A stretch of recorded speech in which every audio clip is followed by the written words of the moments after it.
Pour cette saison du podcast Range ta chambre, j'accueille chez moi des membres du Reboot Camp. Au bout de quelques minutes de discussion, je mettrai l'épisode en noir et blanc pour t'encourager à faire quelque chose d'utile pendant que tu nous écoutes. Aujourd'hui, j'accueille Louis, un monstre de discipline qui, tient un business avec son grand-père. En fait, ils construisent des pierres tombales en verre. C'est super intéressant, hyper original, très inspirant. Je suis certain que tu vas adorer l'épisode. Je peux te laisser partir en freestyle ou tu préfères que je cadre un peu avec des questions ? Bah écoute, non, avec des questions comme ça c'est bien. Moi je vais partir en freestyle un petit peu par rapport à tes questions. Si je dévie, tu me recadres. Okay. Et voilà, après par rapport à ce qui peut intéresser, je pense, toi et puis les personnes qui écoutent ton podcast, là tu couperas ou tu me recadres, y a pas de souci. Ok, très bien. Bah vas-y. Première question, qui es-tu ? Ok, qui je suis Louis Rioux, né en 2001, donc j'ai 23 ans. J'ai grandi en Normandie, proche de Rouen, au milieu entre Rouen et Honfleur à la campagne. J'ai déménagé au Canada quand j'avais 15-16 ans à peu près. J'ai fait mon lycée là-bas ainsi que l'université et je suis revenu vivre en France là depuis 2 ans. T'as fait ça en anglais au Canada ? Non, j'étais à Montréal donc j'ai étudié en bilingue, en français et anglais. Le lycée, c'était un lycée français international là-bas. Puis ensuite je suis parti à l'université, j'ai fait HEC Montréal, donc école de commerce à Montréal également. Et voilà. Et t'es revenu en France après un bachelor, après un master ? Après un bachelor, ouais, c'est ça. C'est une licence, pardon. Ouais, bachelor là-bas, licence en France, c'est le même principe. Une année de prépa et 3 ans de bachelor. T'es revenu en France directement ? En France, t'es revenu pour quoi ? Pour enchaîner sur un master ou bien c'était pour... Alors, quand j'ai fini les cours, je suis parti 4 mois en Asie, tout seul en backpack solo, Vietnam, Cambodge et Laos, pendant 4 mois. Et ensuite, je suis revenu vivre en France. Donc là pour accompagner mon grand-père dans un nouveau projet entrepreneurial. Donc on a lancé un projet ensemble. En fait il faut savoir que historiquement nous dans la famille depuis 45 ans maintenant on fait du verre. Donc on transforme du verre pour faire du double vitrage, triple vitrage, du verre par balle, ce genre de choses. Et donc mon grand-père il a transmis l'entreprise en fait à mon père et ma tante il y a 2 ans, pile l'année où je finissais l'université. Et donc pendant qu'il y avait cette phase de transmission d'entreprise, je suis rentré en France à Noël pour voir la famille. J'étais encore aux études et là il m'a dit écoute, après la transmission j'ai pas envie d'arrêter, j'ai envie de lancer des nouveaux projets, donc est-ce que tu voudrais m'accompagner pour ces nouveaux projets? C'est comme ça que j'ai décidé de reprendre de revenir en France en fait. Parce que t'avais le choix. Ok, mais t'étais dans la transition, mais tu pensais éventuellement repartir au Canada pour faire un master?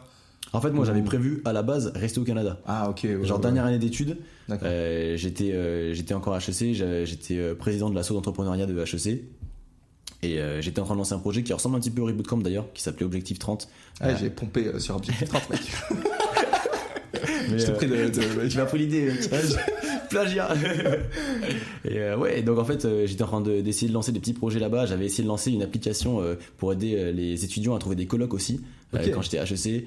Et avant ça avait pas donné du tout, mais on avait lancé un projet avec des potes un peu similaire à Vinted. Mais en fait c'était un principe d'échange de vêtements. Ouais, je connais Vinted.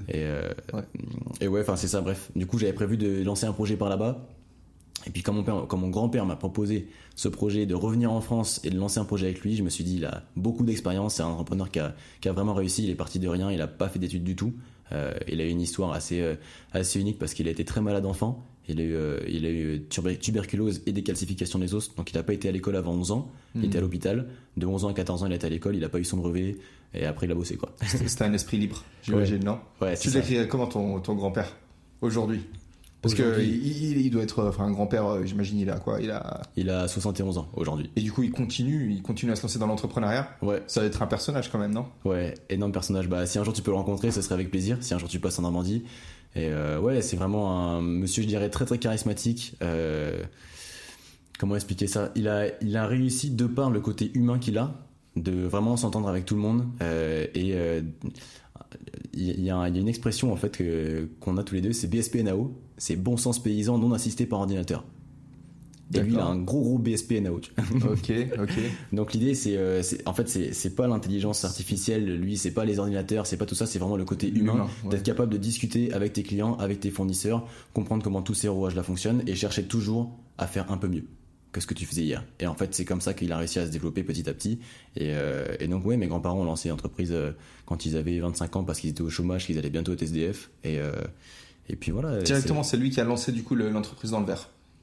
Ouais, alors bon, si je fais un petit peu l'histoire... Vas-y, moi ça m'intéresse en vrai. Enfin, au pire on coupera, c'est nul pour eux. Ouais, au pire on coupera. Mais... Donc pour la petite histoire, en fait... Donc mes grands-parents... Si c'est nul pour eux, c'est horrible ce que je dis. En gros là, si... Tu vois, si c'est nul au coupe. Si l'histoire de ton grand-père elle pue, en fait ça part.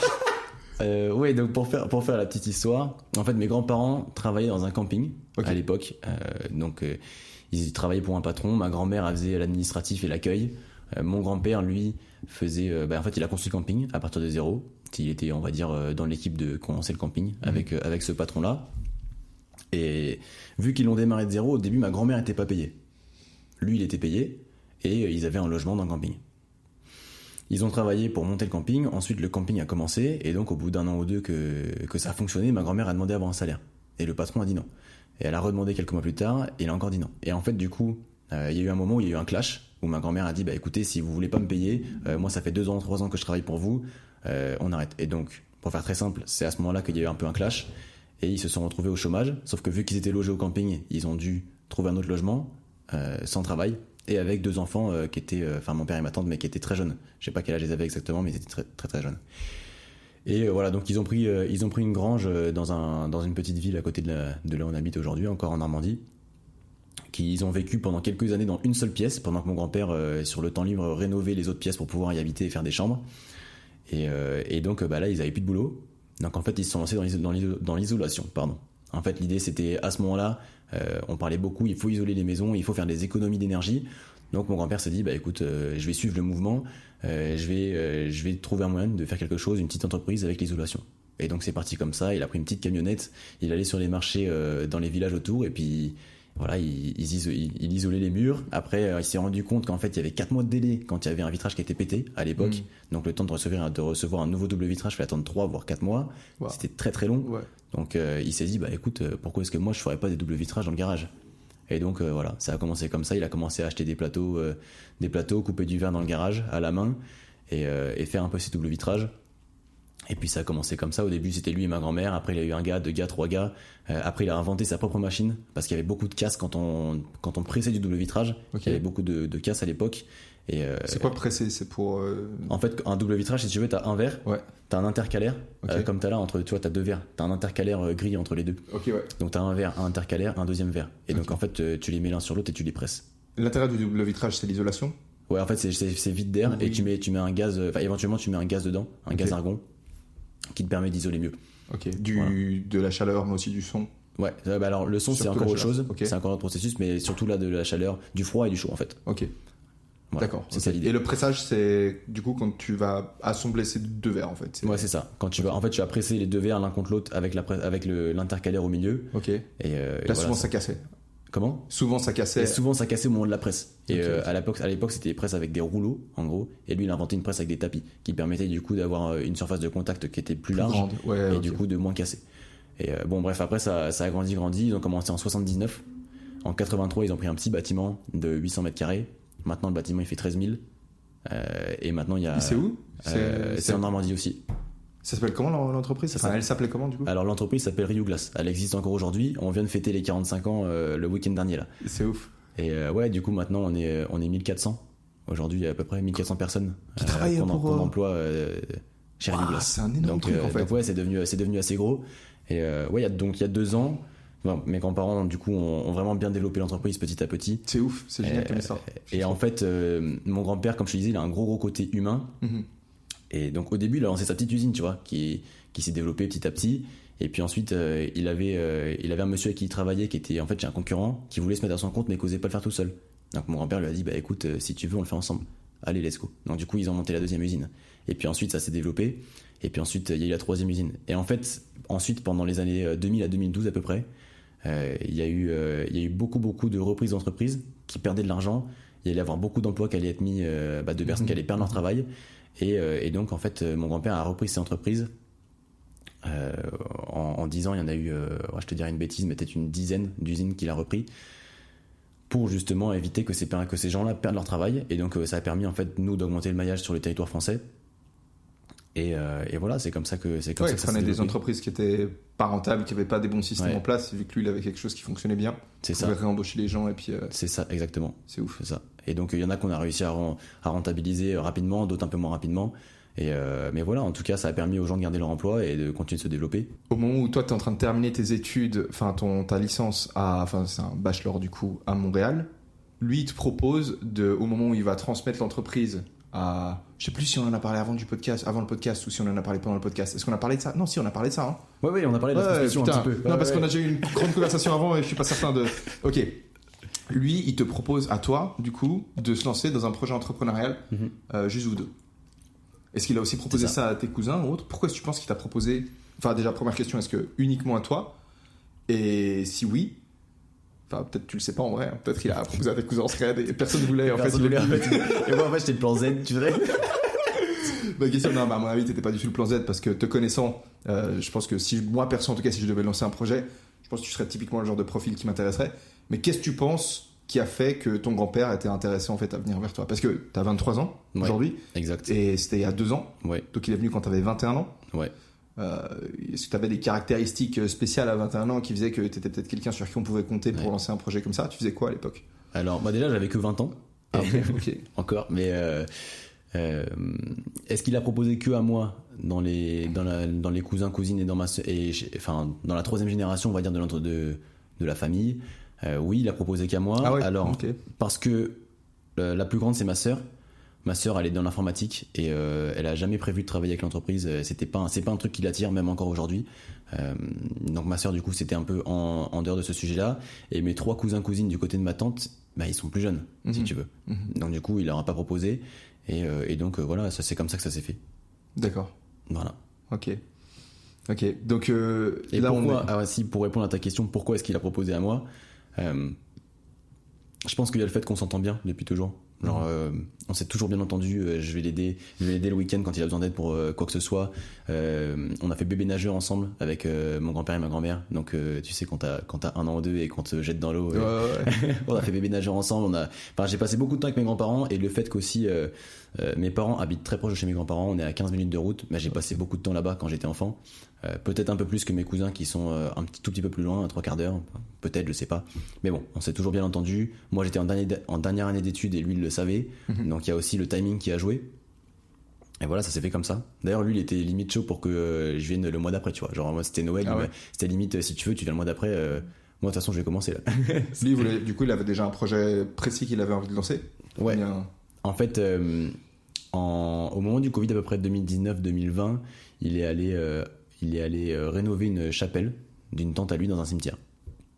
Donc avec mon cousin, Martin, et le frère de mon grand-père qui s'appelle Robert. Et donc ils ont passé 3-4 jours dans ce cimetière-là. Et c'est là, en fait, il s'est dit, c'est vachement morose, ça manque de couleur. Et c'est dommage parce que toutes les tombes, elles se ressemblent. Et il s'est dit, pourquoi est-ce que je trouverais pas un moyen de ramener un peu plus de couleur, de pouvoir mieux honorer la vie des personnes qui sont plus là. Et voilà, c'est comme ça qu'en fait l'idée, elle a fait un peu son chemin dans sa tête, et qu'il a eu l'idée de lancer Pierre et Cristal, qui est une des sociétés qu'on a lancées depuis 2 ans, parce qu'en fait il y en a plusieurs, mais c'est un des projets, et c'est vraiment le projet, on va dire, le plus innovant. On fait aujourd'hui des monuments funéraires en verre, qui sont totalement personnalisables, on imprime ce qu'on veut dessus, et ça permet du coup, comme je te disais, de mieux honorer la vie d'un défunt, de mieux représenter ce qu'il aimait faire, de mieux représenter en fait sa vie, tout simplement. Quand il t'en a parlé, t'as eu l'impression un peu d'être dans une scène de film, tu sais, genre Le Seigneur des Anneaux, où tu vas avoir la responsabilité, il fait Louis, viens, on doit discuter. Tu sais, genre t'as vraiment l'impression qu'il te lègue le savoir ou autre. C'était comment ce moment où il t'a proposé du coup de travailler avec lui? Comment tu t'en souviens? Mec, en vrai c'est trop bizarre à dire, mais je ne me souviens pas du moment. Je me souviens juste de la période, je me souviens de la question, mais j'arrive pas à me souvenir de tout ce qui allait autour, tu vois. Okay. Je sais juste que moi ça m'a fait beaucoup réfléchir pendant les semaines qui suivaient. Je suis reparti à Montréal du coup quelques jours après, et je lui ai pas dit oui tout de suite, tu vois. En fait, sur le coup, j'ai dit attends, déjà travailler dans le funéraire, moi je me voyais plutôt travailler dans le sport, tu vois, papy. Le funéraire, ça m'intéresse pas de ouf. J'ai à peine 20 ans, ouais. Je suis toujours 20 ans. Genre, aller vendre des tombes, je sais pas, tu vois. Et ouais, donc du coup, j'ai dit écoute, je vais réfléchir. Et en plus, à ce moment-là, tu vois, moi dans ma tête, c'était je reste à Montréal. Je kiffais Montréal. Vraiment, c'est une ville, j'ai énormément apprécié mes années là-bas. Et j'avais pas prévu de revenir en France, ou en tout cas pas si tôt. Et ouais, donc du coup je suis reparti à Montréal, j'ai réfléchi, je pense que j'ai réfléchi un bon 2 mois, et après un moment je l'ai appelé, et j'ai dit allez vas-y, let's go quoi. Et donc le deuxième projet qu'on a lancé depuis 2 ans, et qui lui est vraiment énorme, c'est le lancement d'une usine à partir de 0 à l'île Maurice. Et le but de cette usine-là, en fait, c'est pas une petite miroiterie, c'est vraiment une usine industrielle qui a pour but de desservir en fait toute la zone de l'océan Indien en transformation de produits verriers, et aussi la zone de l'Afrique de l'Est. Donc là, c'est plusieurs millions d'euros d'investissement, et c'est un énorme projet. Donc on avait ces 2 projets-là en fait à lancer ensemble, Et voilà, donc pour la mise en contexte. Donc du coup, j'étais beaucoup entre les deux projets, beaucoup entre l'océan Indien et la France. Et là, tu vas y retourner du coup aussi, non? Ouais, bah là, j'y retourne la semaine prochaine. Lundi prochain, là, je pars pour le mois d'octobre là-bas. Ok, donc quand tu vas à l'île Maurice, c'est à chaque fois pour gérer toute cette infrastructure qui fournit du verre dans les régions de l'océan Indien. C'est ça. En fait, on fait le même métier que ce qu'on fait en France. Donc, on fait venir des grands plateaux de verre de 6 mètres par 3 mètres 21, c'est des assez grands plateaux en France. Dans l'océan Indien, c'est un peu plus petit, c'est ce qu'on appelle des DLF, donc c'est des demi-plateaux, on va dire, parce que pour entrer dans un container, tu peux pas mettre un aussi grand plateau que ça. Mais on fait venir des plateaux, et ensuite, nous, on les coupe, on les façonne, on les polit, on les trempe. Tremper, c'est quand tu durcis le verre. On les monte en double vitrage, on les colore. Voilà, on fait vraiment tout ce qui, on les assemble en feuilleté. On fait tout ce qui est transformation de produits verriers. En fait, ça c'est les deux projets pour le contexte de ma vie professionnelle sur l'année 2022, 2023, 2024. Comment tu vis en fait le fait de revenir en France à partir de fin 2022? Alors, je suis revenu en France, je me suis directement mis au boulot. Donc en fait, honnêtement, j'ai vraiment pas eu le temps. Souvent, on me demandait au début, est-ce que Montréal ça te manque? Est-ce que la période de voyage ça te manque? Ce genre de choses. En fait, j'ai vraiment pas eu le temps les premiers mois d'y réfléchir parce que j'ai été pris direct par le boulot. En fait, je suis arrivé, je sais plus, j'ai dû arriver un samedi et je m'étais donné à la base une semaine avant de commencer à bosser avec mon grand-père. Et pour me faire le temps de me réacclimater, j'avais quelques petites choses à faire, des papiers, des petits machins comme ça. En fait, le lundi, je me suis dit, je vais aller dire bonjour au bureau quand même, tu vois, me présenter, dire bonjour. Mais en fait, dès le lundi. C'est moi l'héritier. Non, mais tu sais, rencontrer la petite équipe qu'il y avait, on était 3-4, hein. Ouais. Rencontrer un peu tout le monde, passer une demi-journée là-bas. Et en fait, du coup, dès le début, je me suis mis sur des sujets. Et donc, en fait, dès le lundi, je m'étais arrivé genre 24 heures avant ou 48 heures avant, j'étais arrivé en France. Dès le lundi, j'étais au boulot. Et puis, si un jour toutes les personnes qui connaissent des entrepreneurs, ils savent que les journées d'entrepreneurs, c'est des grosses journées. Donc voilà, il n'y avait pas spécialement de temps de penser à autre chose. Donc ça, c'était le côté pro. Après, donc, comme on disait tout à l'heure, au tout début, moi, à la base, je suis quelqu'un de très sportif.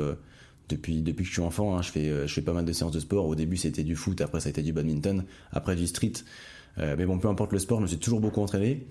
Et quand je suis revenu en France, en fait, le fait d'avoir directement ce rythme assez intense, j'ai beaucoup réduit le sport. J'ai continué d'en faire, mais plutôt une fois ou deux par semaine que 5 ou 6 fois par semaine.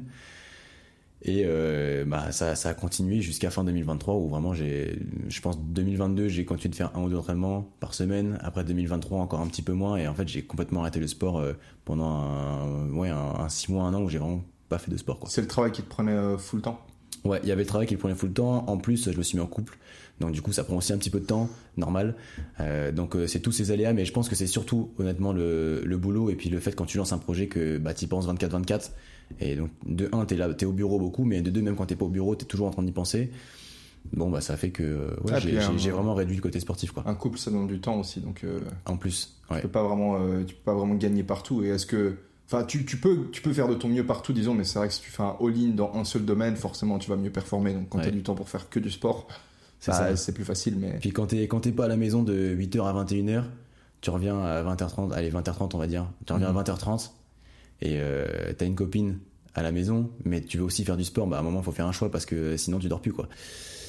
Donc j'ai beaucoup réduit le sport et en fait arrivé en fin d'année 2023, il y a un moment où je fais une grosse introspection et je me dis les valeurs sportives et de bien-être que j'ai toujours véhiculées et que j'ai vraiment été un gars quand j'étais à l'université qui était assez hardcore là-dessus et on va dire j'en faisais la pub beaucoup, tu vois, c'était l'importance du bien-être, l'importance de faire du sport, l'importance de bien manger, de bien dormir et en fait je me disais ces valeurs-là que j'ai au fond de moi, je les respecte même plus, donc je me respecte plus moi-même.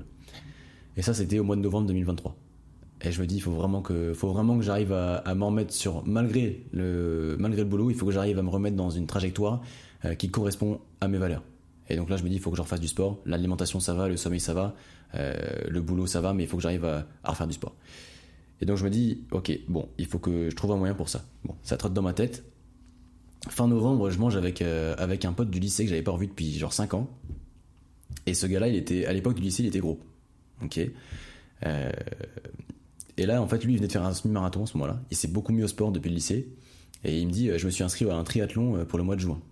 Je lui dis, tiens, un triathlon, c'est pas mal. J'ai jamais fait de vélo, j'ai jamais fait de natation, je suis claqué en natation. J'ai juste couru un petit peu quand j'étais à Montréal. Je lui dis, ça peut être un défi intéressant. Bon, ça fait son petit bout de chemin dans ma tête. Et puis la semaine d'après, mais littéralement la semaine d'après, il y a ta vidéo qui sort sur le Reboot Camp. Et là, en fait, c'était vraiment... Ça a sonné un peu comme de la musique dans mes oreilles. un défi sur un mois où tu rencontres plein de gens déter, qui a pour but de t'aider à bien démarrer l'année, à prendre des bonnes habitudes, à les traquer. Enfin, vraiment, il y avait tout ce qu'il fallait pour que je m'inscrive. Et en plus, bah, moi, je te suivais depuis très longtemps, depuis tes premières vidéos, genre c'est quoi le street workout, je sais plus, t'avais fait du street à un festival, il y avait une tuto muscle up après. C'était ici en plus. C'était ici. Ouais, bah, le festival, il est littéralement, tu vois la cheminée rouge là? Ok. Bah, c'est l'île. Enfin, c'est sur l'île là-bas, du coup. Cette cheminée, c'est l'autre île. Si tu veux, il y a 2 îles. Il y a l'île sur laquelle il y a le parc de street. Ok. Et ça, c'est la 2e île sur laquelle il y a le festival et aussi un parc de street. Ok, mais du coup, tu venais déjà en Hongrie à l'époque? Ouais, je connaissais déjà la Hongrie avant de connaître ma copine. Parce que j'avais rencontré une Hongroise et tout. Les Hongroises, c'est une histoire de passion, mec. C'est une histoire. Ok. Bref, du coup, ouais, je te suivais depuis le début de tes vidéos, mec. Et puis ouais, donc je me suis dit, en fait, bah, c'est grave le moment, je sais que tu es capable de faire de la qualité, donc ça va être de la qualité comme tes vidéos, bah let's go, allons-y. Et après, j'ai vu le prix, honnêtement, ça m'a paru un peu cher sur le coup, puis je me suis dit, bon, c'est un investissement sur moi-même, et vu la valeur que tu m'avais apporté depuis 5, 6, 7 ans, je me suis dit, bah ça les vaut dans tous les cas, donc let's go. T'avais pris une place en quel... J'ai pris une place en soldat. T'avais quand même pas pris le moins cher du coup. Ouais, exact. Bah parce qu'en fait, je suis parti du principe que les recrues, ça allait être des mecs probablement qu'elle allait être un peu des Italiens, un peu, mais relax et tout. Non mais tu sais, je me suis dit en fait, à partir du moment où il y a 3 catégories, la catégorie la plus basse, ça va être soit les mecs cheap, du coup qui veulent pas investir vraiment à fond dans eux-mêmes, dans le cas du reboot camp, ou des mecs qui sont pas trop sûrs qu'ils ont la déterre de fou, tu vois. Genre ils sont motivés de le faire, mais pas au point de se dire je mets un peu plus d'argent et j'ai des défis un peu plus durs et j'ai plus de leçons et tout ça. Ouais. Donc je me suis dit faut pas que je prenne le moins parce que sinon je risque de me retrouver dans une équipe où les gars sont pas déter de ouf. Okay. Donc et puis je me suis dit bah, l'investissement monétaire, je suis prêt à le faire pour le vétéran. Donc tu vois, j'ai regardé le vétéran. Après j'ai vu le réveil à 5h tous les jours et je me suis dit moi dans le mois de janvier j'avais 2 semaines à l'île Maurice, réveil à 5h, je me suis dit ça va être une galère, tu vois. Surtout qu'en plus avec le décalage horaire pour les purgatoires déjà c'était un bordel, pour les sabotages et tout c'était un bordel, enfin bref, du coup je me suis dit le vétéran juste par rapport à cette règle des 5h je l'ai pas pris, donc je me suis inscrit. Et pour moi quand je veux prendre une nouvelle habitude ou reprendre une bonne habitude, il faut que je me lance un défi. Et pour que je me force vraiment et que je sache que je vais respecter ça, il faut que le défi me paraisse vraiment insurmontable. Et du coup, le triathlon, c'est pour ça que j'avais aimé l'idée. Mon pote, il s'était inscrit à un M, 1500 mètres de nage, 40 de vélo et 10 de course à pied. Ça me paraissait pas impossible, tu vois. Je savais que le vélo, genre 40 km, tu vois, dans ma tête, ça se faisait assez facilement. 1500 mètres de nage, ça me paraissait impossible, mais en même temps, pas si énorme. Et 10 km de course à pied, je savais déjà le faire. Genre 1, tu vois. Donc je me suis dit, bon, ça c'est pas insurmontable, il faut que je me trouve un truc un peu plus dur. Et du coup en fait je me suis inscrit à un triathlon taille L, donc là c'est 1900 de nage, 90 de vélo et 21 de course à pied. Ça me paraissait impossible, tu vois. Y a pas plus dur? Si, y a plus dur. Après ça c'est le demi Ironman et après t'as le Ironman qui est encore plus dur, qui est le double en fait, 3800, 180 et 42. Ok, d'accord. Ok. Yes. Et ouais, mais du coup lui il me paraissait vraiment hardcore. Et je me suis dit en 6 mois ça me paraissait court, tu vois, sachant que je savais pas nager, que j'avais jamais fait de vélo. Je me suis dit ça me paraît peut-être un peu hardcore quand même. Donc voilà, je suis parti sur du coup le demi-Ironman, donc triathlon taille L. Donc ça c'était le défi auquel je me suis inscrit en parallèle du reboot camp et qui m'a permis d'avoir aussi l'objectif sportif calé avec, si tu veux. Donc expérience reboot camp, et bah écoute mec, premier jour déjà on s'est appelé avec tout le monde quand on a eu un petit peu les personnes qui en étaient. Moi j'étais dans le groupe 3 de la tactique. Donc les gars, si vous écoutez ça, je sais qu'il y en a qui vont écouter en plus, donc bonjour à tous. Et franchement dès le début j'ai vu on avait une bonne équipe, j'étais hyper content, je me suis dit c'est cool, ça va vraiment bien se passer. On avait des gars hyper déter, il y avait Maxence qui s'entraînait pour un Ironman complet lui en l'occurrence, donc du coup on a pu échanger beaucoup là-dessus. Il y avait Thomas qui est commercial et qui avait aussi des gros objectifs sportifs. Enfin bref, on avait vraiment une super équipe. Et ouais, c'était trop cool du coup, vraiment le côté humain et groupe du reboot camp et le fait d'avoir une équipe qui se bat contre d'autres équipes, tu vois, genre je pense que là ça fait vraiment ressortir le côté tribal homme de on s'affronte, on se fait un peu la guerre même si c'est fictif et qu'on est sur Zoom genre. Mais il y a l'état d'esprit qui est là, tu vois, l'esprit de groupe, la pression de groupe, mais pression positive.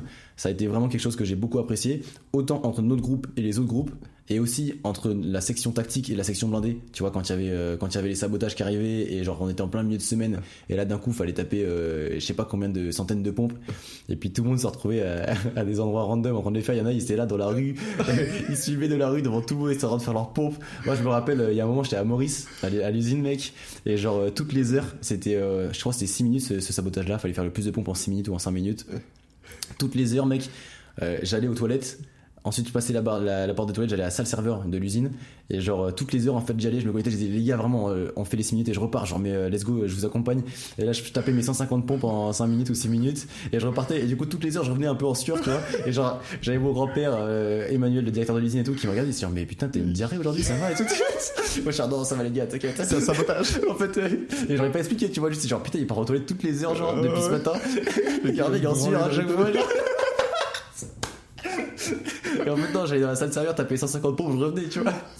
Aussi les mecs. Et bon, en fait c'était vraiment incroyable sur le côté humain, rencontre des différentes personnes et aussi tu vois, j'ai pris beaucoup de plaisir à voir des gars qui étaient plus déter que moi encore, tu vois, qui avaient des objectifs qui étaient plus grands, qui étaient meilleurs que moi sur différents aspects et aussi sur plein de sujets différents, tu vois, autant côté entrepreneuriat, autant côté sportif, côté développement personnel de façon générale, façon de penser, philosophie, enfin vraiment beaucoup de sujets très intéressants et en fait c'est cet échange qui a créé je dirais vraiment une émulsion de pensée positive et c'était vraiment trop cool de ce côté là. Et en plus de ça, il y avait le tracker avec toutes les habitudes et là j'ai vraiment appris l'importance des petites victoires tous les jours, le matin, le midi, le soir, d'avoir ses habitudes qu'on traque, on voit le petit calendrier qui devient de plus en plus vert, tu vois, au fil des jours.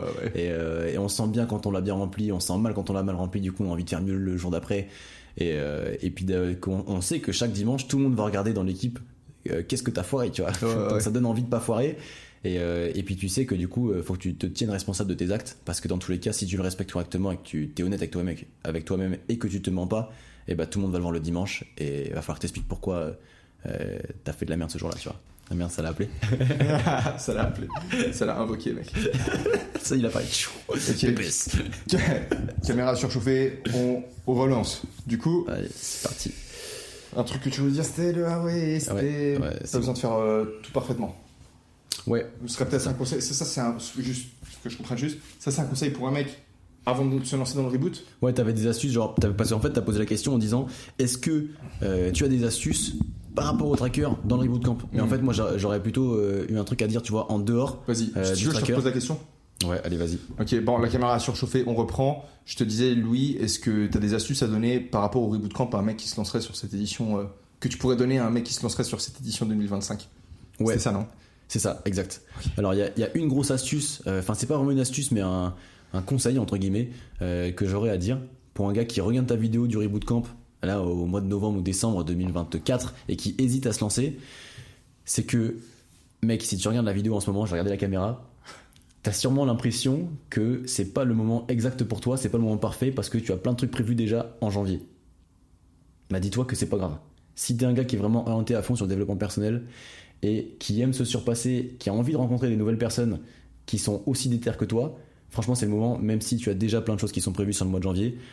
Moi ça a été le cas, je savais que j'avais un déplacement, j'avais plusieurs déplacements sur le mois de janvier, et je me suis quand même inscrit en me disant ça risque d'être un peu chaud, et en fait vraiment zéro regret. Et je pense que d'une façon plus générale dans la vie, en fait on a toujours envie de se dire je me lancerai quand tout sera parfait, je me lancerai pour je sais pas, pour avoir des enfants quand j'aurai ma maison, ma femme, mon jardin, mon chien, enfin tu vois, je sais pas, je quitterai mon job quand j'aurai telle chose. Bref, peu importe, on a toujours envie que on ait l'environnement parfait pour pouvoir se lancer vers un objectif, et en fait il faut absolument pas, parce que sinon on le fera jamais. Donc lance-toi. Mec, c'était pas du tout scripté, je savais pas ce que t'allais dire, hein. Littéralement je savais pas, donc mec, merci pour ça. Et je pense que c'est vrai, même, enfin pas forcément que sur le reboot camp comme tu l'as dit, mais souvent on attend que toutes les planètes s'alignent, tu vois. Par exemple, pour arrêter de fumer, typiquement, quand les fumeurs ils sont dans une situation stressante, dans une période stressante, ils vont se dire mais je peux pas arrêter de fumer maintenant parce que bah je stresse, et puis du coup j'ai besoin de la clope pour me détendre. Et quand tout va mieux, quand c'est moins stressant, bah ils ont plus cette douleur quelque part qui pourrait les pousser à arrêter de fumer, donc ils sont là en mode ah tout va bien, et puis ils ont envie de continuer à fumer leur clope pour enjoy leur vie. Ouais. Et en fait c'est souvent tout le temps comme ça, tu vois. Pour avoir des enfants pareil, c'est nous c'était pour avoir un chien typiquement. Moi j'ai toujours voulu avoir un chien, mais je me disais ah mais non, mais je peux pas me le permettre parce que Un chien, c'est des responsabilités, ça va me prendre du temps, faut le sortir le matin. Là, ce matin, comme je te racontais, il m'est arrivé à 5h ce con. Et bah, quand tout va bien, tu te dis, bah, t'as envie de continuer, que tout aille bien encore, et tu te dis, vas-y, je vais pas prendre le chien. Et quand c'est un peu plus tendu, tu te dis, bah, évidemment que je vais pas prendre un chien, tu vois, j'ai pas le temps pour ça. Et au final, tu le prends, et ce qui est très drôle, c'est que tu fais avec. Tu vois, mon chien, je dois faire les balades, et en fait, toute ta vie, elle s'adapte autour du truc, et tu vis l'expérience au final d'avoir un chien. Avec les enfants, c'est pareil.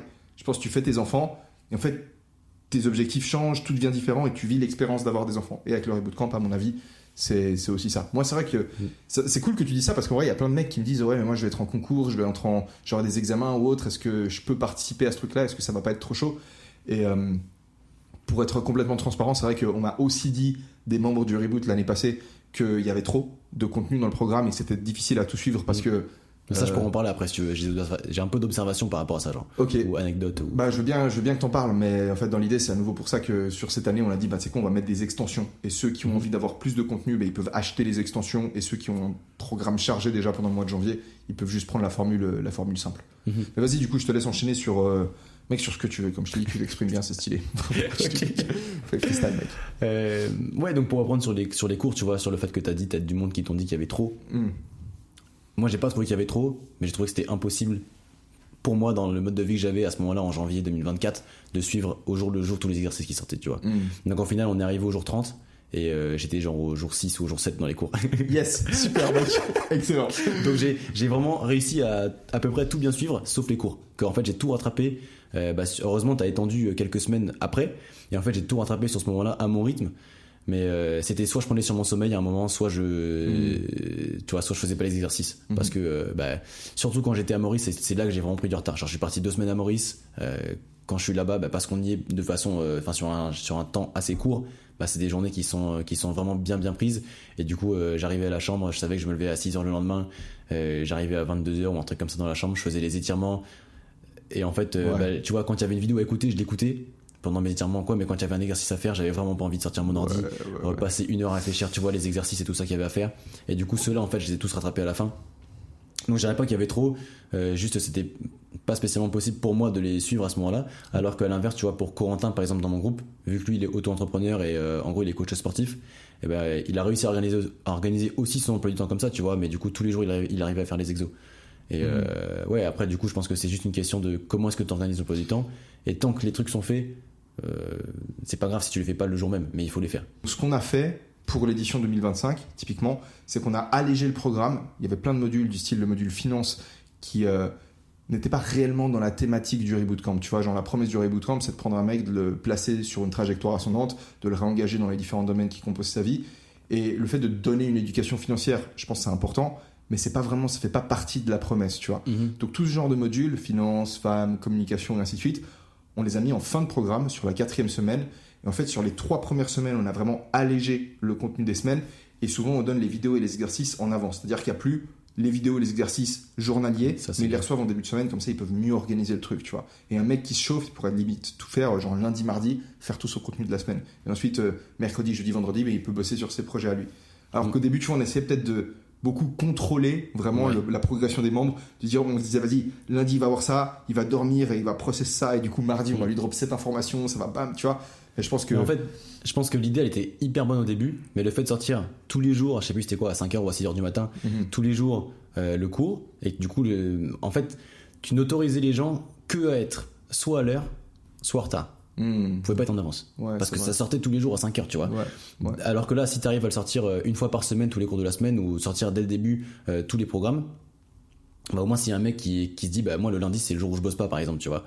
Et il peut charbonner ses cours le lundi, les cours de Reboot Camp, et puis ensuite il peut éventuellement prendre un peu de retard sur le mardi, mercredi, jeudi, parce qu'il fait, je sais pas moi, 8h, 20h. Et donc du coup là ça permet aux gens qui ont des emplois du temps qui peut-être leur permettraient pas de faire 1 heure d'exercice Reboot Camp tous les jours, de pouvoir s'organiser dans leur semaine pour les faire en avance. Donc ça, je pense que c'est très très bien. Après, le gros avantage aussi, à l'inverse, mais le gros avantage qu'il y avait de les avoir tous les jours, c'était que ça créait un fil de discussion. Tu vois, genre moi ça me faisait grave chier d'être en retard, parce que du coup le jour où je sais pas, il y a eu le module finance par exemple, le jour où il y a eu le module finance, et dans le groupe tout le monde en parlait. Il y avait des échanges là-dessus, qu'est-ce que t'en penses, qu'est-ce que t'as apporté, machin. Et en fait, moi, je l'avais pas vu. Et je savais que j'étais grave en retard et j'avais pas envie de regarder que celui-là alors que j'ai pas vu les 8 jours avant, tu vois. Du coup, je regardais pas. Et donc, je faisais pas partie de la discussion là-dessus. Et du coup, tu vois, ça, c'est un point positif quand je le dis à tous les jours, c'est que si les mecs y suivent, bah, ça crée des discussions autour du sujet et ouais, une émulsion une fois de plus. C'est intéressant, c'est un super bon feedback. Mais de toute façon, tu sais, je pense qu'on allait garder l'idée de ça, c'est le cours du lundi, ça, c'est celui du mardi, du mercredi. Seulement qu'il y en a, quand c'est des périodes chargées en tout cas, qui seront données en avance. C'est-à-dire que tu peux déjà suivre maintenant le cours du mercredi, mais en mode on s'attend pas à ce que tu le suives déjà maintenant. C'est ça, mais au moins tu peux. Au moins tu peux. Mais ça, je pense que c'est vraiment une amélioration, c'est top, tu vois. Ouais. Trop cool, merci mec, très bon feedback du coup. Avec plaisir. Du coup, ça c'était au niveau des cours. T'avais d'autres trucs que tu voulais dire par rapport au programme? Par rapport au programme, le tracker, on en a parlé, les cours, on en a parlé. Les battles, sabotage, t'en as parlé. Battle, t'étais spécialiste quoi? Battle, moi j'étais spécialiste quoi déjà? Attends, il y avait quoi? Il y avait échec, c'était pas moi, gainage, c'était pas moi, pompe, c'était pas moi. Éloquence, ouais, c'est ça. Et t'avais fait un débat du coup? Ouais, j'ai fait un débat. Et en vrai, j'ai vraiment gagné de ouf, mec. Ok. Genre, franchement, j'en suis trop fier parce que. Bah, je sais pas, je me suis trouvé bon, tu vois, genre. Ouais. Même si sur le coup, il y a des choses où je me suis dit, ah, là, j'aurais peut-être pas dû dire ça, etc. Tu sais, quand tu dis un truc des fois dans ta vie et genre 2 minutes après ou la nuit, quand t'es en train de dormir, tu fais, ah, j'aurais pas dû dire ça. Et, tu vois, évidemment, il y en a eu un peu. Mais franchement, je me suis vraiment bien débrouillé et genre, il y a plusieurs points. Enfin, je sais même pas, en fait, j'avais demandé d'ailleurs à Valentin, je crois, je sais plus, si je crois que c'est Valentin que j'ai demandé si à la fin quand ils auraient fait les notes on pourrait avoir nous le feedback parce que j'aurais voulu avoir le feedback pour m'améliorer. Finalement je l'ai pas redemandé je pense mais du coup je l'ai pas eu. Mais il y a vraiment des points où à la fin le gars disait ah ouais t'as raison et ça finissait là tu vois. Et je crois qu'il y a eu 2 points comme ça ou 3 points comme ça. Et bah d'ailleurs j'ai encore mes notes donc je pourrais trouver mais du coup tu vois là je me disais ah ouais là j'ai démonté tu vois genre parce que ça finissait genre ah ouais là-dessus t'as raison et du coup en fait je l'avais fait changer d'avis pendant le truc donc c'était cool et ouais je me suis bien débrouillé là-dessus et c'était vraiment très cool. Ça m'étonne pas hein. En débat tu dois être un monstre parce que comme je t'ai dit tu t'exprimes bien, tu parles vite, tu réfléchis vite, tu connectes vite les idées et en plus de ça t'as une qualité qu'on retrouve plutôt chez les mecs et un peu moins chez les meufs mais c'est l'assertivité. Genre ça se voit que t'es quelqu'un à qui on peut pas forcer de faire quelque chose qu'il a pas envie de faire. Si t'es pas d'accord, je sens que tu le dis. T'es pas quelqu'un qui va dire ou qui va essayer d'arrondir les angles. Typiquement, pendant qu'on a coupé parce que la caméra elle surchauffe, je te parlais un peu de, je sais pas, pourquoi on a commencé à parler de ça? Ah oui, on parlait de la communication et ainsi de suite. Ouais. Je voulais te montrer cette vidéo. Je la lance et tu me fais on va pas regarder une vidéo maintenant et tout. C'est vrai. Tu vas quitter le truc. Que ça sert à rien. Et t'avais complètement raison, tu vois. Et du coup, je t'ai fait non mais t'as raison, c'est débile, mais qu'on le fait pas. Et du coup, j'arrête ça, tu vois. Mais là, typiquement, je pense qu'il y a plein de mecs de gens qui auraient pas osé le dire, tu vois. Et toi, ça se voit que t'as pas peur, si tu veux, de t'opposer ou de partager une opinion. Et donc, en débat, tu dois être un assassin, ça m'étonne pas que t'aies gagné. Je sais pas, mec, mais en tout cas, dans celui-là, je me suis bien débrouillé. Voilà. Trop bien, beau gosse. Est-ce que t'as envie de passer sur l'après-reboot camp, post-reboot camp, de partir sur Barcelone? Est-ce que tu as envie il y a des histoires, il y a des trucs que tu as envie de raconter par rapport à ça? Bah écoute, Barcelone, vraiment 100%, je recommande. Pourquoi t'es venu? Pourquoi je suis venu? Ouais, je sais pas ce qui t'a chauffé à venir à Barcelone. Il y a une 50aine de mecs qui sont venus sur. En plus, je sais plus ce que j'avais, mec, mais j'avais genre l'anniversaire d'une tata, un truc comme ça. Ah, mec. Et genre, du coup, j'ai grave eu le dilemme, tu vois. Genre, est-ce que je vais à l'anniversaire de ma tata, genre, ou est-ce que je vais à Barcelone? Et en fait, je me suis dit, bon, l'anniversaire, ça va pas se reproduire, c'était genre à 50 ans, je crois, ou à 60 ans. Et je me suis dit, ça va pas se reproduire avant 10 ans. Mais en même temps, genre, aller à Barcelone avec tous les gars du reboot camp, ça se trouve, ça va jamais se reproduire. L'occasion, tu vois. Sur une date où. Mec, on va refaire l'année prochaine. Dis-toi, l'année prochaine, on va faire Barcelone. Et ce qui va être ouf, c'est qu'on aura tous les membres de la Sabotage 2024. Donc, tous les anciens, tu vois, qui ont participé à l'édition 2024 du RC. Et en fait, eux, nous, on se connaîtra déjà entre nous. Ouais, et il y aura tous les nouveaux de la 2025 qui vont venir et on pourra faire des épreuves, tu vois, parce que là, on faisait un peu. On n'avait pas une section complète, tu vois, on était que 50. Ouais. Mais là, mec, ça va être ouf. Parce qu'on aura tous les mecs de la 2025, des mecs de la 2024. Et mec, un truc, je te lâche ça, mais on va faire des drapeaux. Tu vois, le nouveau logo du RC, comme on l'a refait, on va faire des énormes drapeaux noirs avec le logo du RC. Et genre, on sera à Barcelone en mode pirate comme ça, mec. Ouais, ça va être trop stylé, mec. Par contre, les dates, faut qu'on les fixe maintenant. Genre, comme ça, je vais les fixer. Pour les gars de la Sabotage, tu vois, ceux qui l'ont fait l'année passée et qui ont envie de revenir à Barcelone cette année. Je pense que ce sera un nouveau. Je pense que le plus simple, c'est vraiment de faire comme on avait fait l'année passée, dans les vacances de Pâques, tu sais, avec le pont du mois de mai, là. Ouais, le pont du mois de mai. Je pense que c'est les meilleures dates. Comme ça, je bloque les dates maintenant. Du coup, ta tata, elle repasse les 51 ans, mec. Et du coup, vas-y, je te laisse raconter Barcelone, pourquoi t'es venu. Enfin, tu t'es chauffé parce que tu voulais rencontrer les mecs de ton groupe qui sont venus. Il y avait Thomas qui est venu. Ouais, lui, alors dans mon groupe il y avait Thomas, il y avait Corentin aussi. Chevalier. Ouais, c'est ça. Qui t'a mis un énorme. C'est toi en fait, en plus de la vidéo, qui t'a mis un énorme. Mais t'as fait des sports de combat du coup. Mec, zéro. Mais d'ailleurs, Corentin, en gros, je l'ai affronté parce qu'on avait tous les deux perdu un match avant. Genre, moi, je me suis fait éclater. En fait, j'avais jamais fait de lutte de ma vie. J'étais contre, je sais plus, j'étais contre qui. Je crois que c'est Louis Garrido, mais je suis pas sûr. Ah oui, c'était Louis. Parce qu'en fait, vous appelez les deux Louis.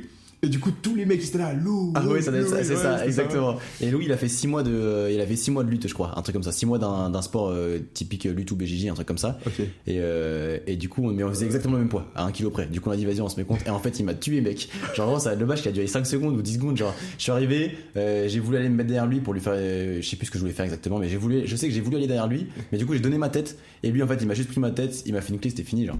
Et du coup, avec Corentin, on s'est dit, bah, on s'est tous les deux fait éclater, viens, nous, on fait un combat, tu vois. Et au final, ouais, bah du coup, genre, Corentin, il a fait la même erreur que moi j'ai fait, il m'a donné sa tête, et voilà. Et c'était fini, mec. C'était fini, mec. Bref. Ouais, c'était marrant. Donc, oui, donc il y avait Thomas de mon groupe qui était là, il y avait Thomas, Corentin, moi, et ensuite, Maxence a pas pu venir, Nicolas et Pierre sont pas venus. Ok. Et voilà. Maxence, comment déjà? Maxence Kiliak.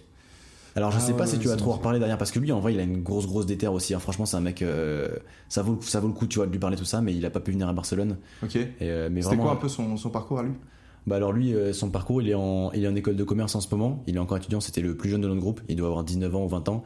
Il s'entraînait pour un Ironman donc il tapait genre des 15 heures de sport par semaine, 20 heures de sport par semaine, des grosses séances. Il est parti à Vienne pendant le reboot camp ou juste après je sais plus. Ok. Pour habiter là-bas pendant 6 mois. Et ouais, il s'est lancé un peu dans la vidéo. Il a fait quelques vidéos aussi sur YouTube qui sont très très bien montées. D'ailleurs, il a fait quelques montages pour Julien qui est venu chez toi. Giovannetti. Ouais. Ok. Pendant le reboot camp. Tu sais, Julien avait dit je cherche des monteurs, s'il y a des mecs un peu chauds tout ça qui veulent s'essayer. Et Maxence en avait fait quelques-uns. Franchement, c'est un gars qui est chaud et qui a beaucoup d'ambition. Et voilà, mais je pense qu'il ira loin dans la vie. Donc Maxence, si t'écoutes ça, gros, big up. Putain, Maxence. Donc, j'espère qu'il sera là l'année prochaine. Exact, j'allais dire. J'espère qu'on le verra à Barcelone, mec. Et je sais plus c'était quoi la question du coup. Donc les gars du Reboot Camp qui sont venus, c'est eux de mon équipe. Et ensuite, pourquoi Barcelone? Parce que mec, tout simplement le Reboot Camp en janvier c'était trop fou. Donc j'étais chaud de rencontrer tout le monde quoi. Voilà, c'est tout. Et puis bien passé Barcelone, c'était cool, t'as kiffé? Ouais, c'est mec, chaud. trop cool. En plus, j'ai eu la chance qu'il n'y ait pas beaucoup de gars de mon groupe qui soient venus parce que du coup en fait on s'est pas mis dans le même Airbnb, tu vois. Et donc j'étais que avec des gars que j'avais. Corentin, Thomas était même pas dans le même Airbnb que nous. Il y avait Corentin que je connaissais et en gros c'est tout. Et du coup en fait c'était trop bien parce que j'ai rencontré Julien Atis, Tom qui a passé du temps dans Airbnb mais qui était pas avec nous dans l'Airbnb, Mathéo Carpentier, enfin peut-être que j'en ai oublié, mais et Raphaël. Bref, en tout cas c'était trop cool parce que du coup c'était que des gars que je connaissais pas. Et on a eu des super bonnes discussions et en plus hyper intéressantes, tu vois, sur différents sujets. Genre Atis, mec, genre tout ce qui est traitement de surface, moi j'y connaissais rien. Il nous expliquait gros des trucs pendant 2 heures. C'était hyper intéressant, tu vois. Moi j'ai kiffé, genre. Enfin bref, on a eu genre des sujets que je suis pas habitué à parler et du coup j'ai appris plein de choses. Enfin j'avais kiffé, bref, très intéressant. Et puis plein de bonnes discussions avec tout le monde de façon générale. Même Mathéo, tu vois, qui a une histoire de vie hyper intéressante, mec. Parce que ce gars-là, il a enfin je sais pas si je dois le dire là, tu vois, mais en mode il a. Si tu dis pas son nom de famille, je pense. Ouais, bah Mathéo, tu vois, il a pas fait de la prison, mais il a fait de la prison avec sursis. Donc il a eu bracelet électronique pendant 6 mois, 1 an, parce qu'en fait il vendait de la drogue, tu vois. Mec, il a l'air tellement sympa. Ouais, alors qu'il est tout doux, tu vois. Ouais, j'ai dit, enfin, il a l'air. Enfin, je dirais pas tout doux parce que quand même, c'est un morceau, tu vois, mais tu regardes et j'aurais jamais pensé ça, mec. Ouais, et en fait, non, mais enfin, si. En fait, non. Mais genre, tu sais, ce gars-là, tu te dis, il nous a expliqué son histoire de vie, et en fait, il dealait de la drogue, et en fait, à un moment, il s'est fait prendre, alors qu'il avait arrêté de dealer de la drogue, tu vois. Et sauf que du coup, le temps d'avoir le procès et tout ça, ça a mis du temps. Ouais. Donc à ce moment, il avait déjà arrêté, il avait commencé à se redresser dans sa vie, et boum, on lui a mis un bracelet électronique. Tu sors plus de ta maison pendant 6 mois. Enfin, je sais plus c'est quoi les dates exactement et tout ça, mais et du coup, ouais, c'était hyper intéressant. Enfin, plein de bonnes discussions de façon générale. Donc vraiment trop cool, mec. Tu veux enchaîner sur un petit truc ou est-ce qu'on conclut? Ou est-ce que tu as envie peut-être de parler de certains objectifs que tu avais pré-reboot, de comment s'est passé ton année 2024? Est-ce que tu as l'impression que ça a peut-être pu t'aider sur certains aspects, à renforcer, tu vois, certaines choses que tu savais déjà, mais sur lesquelles tu étais peut-être plus attentif parce que tu as vécu l'expérience du reboot camp? Est-ce qu'il y a 2 choses que tu as envie d'ajouter là-dessus? Bah écoute, c'est marrant parce que tu m'as montré tout à l'heure, avant qu'on commence le podcast, enfin quand je suis arrivé chez toi, tu m'as montré les objectifs que j'avais notés quand je me suis inscrit au reboot camp. Ouais. Et en fait que j'ai pas relu depuis, tu vois, ça fait 9 mois que je les ai pas relus. Et en fait c'est marrant parce que à part j'avais mis deadlift 180 kg, mais c'était vraiment genre c'est vraiment le truc que je m'étais mis pour essayer de me dire comme ça quand je suis allé à la salle, même si je fais du triathlon, tu vois, genre pour essayer de garder une base musculaire, j'avais mis que pour ça. Du coup en fait ça j'ai pas fait du tout le reste, en fait j'ai travaillé dessus et soit je les ai atteints, soit c'est en cours. Mais tu vois, ça a avancé alors que j'ai pas relu l'objectif, je l'ai pas tous les jours sur ma porte, tu vois. Ok. Mais pourtant, je travaille pour. Et ouais, donc ça, c'est cool. Très content, mec. Bravo. Et j'étais déjà sur. Je pense que dans ma vie, de façon générale, je m'intéresse, tu vois, au développement personnel depuis longtemps et j'essaie de m'améliorer un peu tous les jours. Depuis avant Reboot Camp, évidemment. Mais donc j'ai continué sur la trajectoire de façon générale. Donc ça, c'est cool. Et par contre, j'ai gardé plein de petites habitudes que j'avais pas avant Reboot Camp et que j'ai continué depuis le mois de janvier. Donc tu vois, maintenant, tous les matins, je fais mes pompes. Donc avant, c'était 30 pompes pendant le RC, maintenant je fais 50, mais tous les matins, je fais mes 50 pompes au réveil. Je fais mon lit, tu vois, avant je faisais pas mon lit, genre maintenant je fais mon lit. Quand je suis à la maison, je lis ma constitution. Pour éviter de l'oublier, en fait, je l'ai accroché devant mon miroir, à l'arrière de mon miroir, tu vois. Du coup, quand je me lave les dents le matin, je suis devant mon miroir, j'ai juste à me retourner et derrière moi, j'ai la constitution. Donc du coup, quand je me lave les dents, je lis la constitution. Et tu vois, c'est fait et ça me réveille bien. Juste après, je prends la douche froide. Technique, hein. Après, je prends la douche froide et c'est bon, c'est parti, tu vois. Ça, c'est les habitudes du matin que j'ai gardées. Tu sais que ma meuf, elle a une constitution qui est accrochée à côté du miroir aussi. Gros, je l'ai vu, je me suis dit, est-ce que c'est genre une liste de courses pour pas l'oublier, genre? Ou qu'est-ce que c'est, tu vois? Elle a pas respecté, elle a pas fait assez solennel. Mais vu que c'est écrit en hongrois, gros, j'ai rien compris. J'ai fait. Ça ça veut dire shampoing, tu vois? Ouais, c'est chelou, le hongrois, mec. Impossible à comprendre. Ah ouais, c'est sa constitution. Ouais. Trop cool, tu vois. Mais c'est bien parce que du coup, elle le voit obligatoirement tous les jours. Elle danse devant le robinet tous les jours, c'est normal. C'est vrai. Et c'est très drôle, tu vois, parce que elle l'a fait. Et je me suis pas dit, ah putain, genius. Mais quand toi, tu m'en parles, je me dis, ah putain, genius. Tu vois. Et c'est con, mec. Je sais pas pourquoi, mais je pense que c'est aussi. Peut-être que je m'attends pas à ce que ma meuf, elle fasse des trucs pour me motiver. En fait, je vais pas forcément chercher dans les actions de ma copine des trucs qui m'inspirent. Je vais chercher plein d'autres choses, tu vois, que je vais pas pouvoir trouver chez personne d'autre en réalité, tu vois, tout ce qui est tendresse, tout ce qui est la relation, la relation amoureuse, tu vois, la relation romantique, il y a personne d'autre qui me la donne que elle. Et généralement, tu vois, je cherche seulement des trucs qui sont là-dedans chez elle, et pas forcément des trucs qui peuvent m'inspirer. Je pense que c'est une bonne chose aussi. J'ai pas envie que ma meuf ce soit la personne qui me motive dans la vie. Mais encore une fois, très drôle, tu vois, parce qu'au final, elle le fait, ce truc-là. Et toi, tu le fais aussi. Et je pense que après ton départ, du coup. Je verrai ma petite constitution qui sera accrochée aussi à côté, sur le côté gauche, mec. Là, c'est à droite, toi, ça va être à gauche. Exact. Mais toi, après, si t'es déjà habitué à la lire à un endroit spécifique et que tu la lis tous les jours, t'arrives à pas oublier, peu importe où c'est, tu vois. Mais je pense que, tu vois, le fait, quand tu récites quelque chose par cœur, c'est pas pareil que même si tu le sais par cœur, que tu vois les mots. Je pense que tu vois, ça rentre encore plus dans ta tête. Mais il y a une vraie concentration à avoir, je trouve, quand tu lis la Constitution. Tu vois, genre moi, il y a des matins où je la lis, mais vraiment en deux speed pour me dire que je l'ai lu, et en fait, je vois, elle a zéro impact. Elle a vraiment zéro impact. Alors que quand je la lis, où vraiment je me pose en train de me brosser les dents, ou après, tu vois, mais je me pose et je la lis, tu vois, pas en 20 secondes, mais je la lis en 1 minute, 1 minute 30. Vraiment, chaque mot a son importance, je lis chaque mot l'un après l'autre. Et là, je sens que vraiment, ça rentre en moi pour la journée, tu vois. Et c'est bon, c'est parti, et je sais un peu mon plan de la journée. C'est pas ma to-do list, tu vois. C'est pas les trucs que j'ai à faire de la journée, mais c'est un peu mon plan quand même de comment respecter mes valeurs. Ouais, c'est ça. Donc voilà. Très stylé, beau gosse, mec. Bon, Louis, t'as un dernier mot pour la fin ou? Écoute, mec, inscrivez-vous au Reboot Camp, les gars. C'est pas du tout ce que je veux dire. Vas-y, si tu veux, je suis pas payé pour le dire, mais let's go, hein. C'était vraiment bien, ça vaut le coup, et je pense que ça a une bonne valeur ajoutée, une très bonne valeur ajoutée pour tout jeune homme qui souhaite s'améliorer dans sa vie de façon générale, même s'il est déjà sur ce parcours. Je pense que ça vaut le coup, donc voilà, faut y aller. Mec, merci beaucoup. Je te souhaite une très très bonne suite dans tous ces projets et on va aller s'entraîner là, mec. Et... Avec plaisir. J'ai hâte de casser un petit peu. On va faire du street du coup, plutôt. Ouais. Il est quelle heure? Il est 3h47, exactement. On a le temps d'aller au parc de street. Ouais. Moi, je vais tenter le God 7. Ok. Coup. Si tu vas m'expliquer ce que c'est. Ouais, je t'explique. Je peux l'expliquer ici en podcast, mec. God 7, c'est 50 tractions sans lâcher la barre. Muscle up, 50 dips. C'est un espèce de set légendaire en street workout. Ils en parlaient il y a quelques années, il y a genre 4 ans, 5 ans, si tu veux. Il y a des mecs qui en parlaient. Il n'y en a pas beaucoup qui arrivent à le faire. Je pense que sur Internet, il doit y avoir 10-15 mecs dans le monde qui ont réussi à le taper. Ok. Et moi, je suis loin de le faire, tu vois. Genre, je pense, j'ai jamais essayé de faire des tractions parce que les tractions, c'est pas en dead stop. Donc, c'est pas boom, où tu laisses prendre tes mains et ainsi de suite. Exact, tu peux les enchaîner. Et moi, à chaque fois que j'essaye de faire des max tractions, je les fais en dead stop. Et je sais que j'arrive à genre 28, 30 par là. Donc, peut-être que si je les enchaîne, j'arrive à taper un peu plus que 30. Après, c'est une bonne magnésie, tu vois, parce que toi, t'as une bonne poigne sûrement. Genre, non, j'ai une poigne de merde. Ah ouais? Bah, regarde, mais t'as vu tes avant-bras? Regarde les miens. Bah, ça va, mec. Non, mais attends, mais t'as des avant-bras de fils de pute parce que moi, pardon. Arrête, mec. Mais moi, je m'entraîne tous les jours.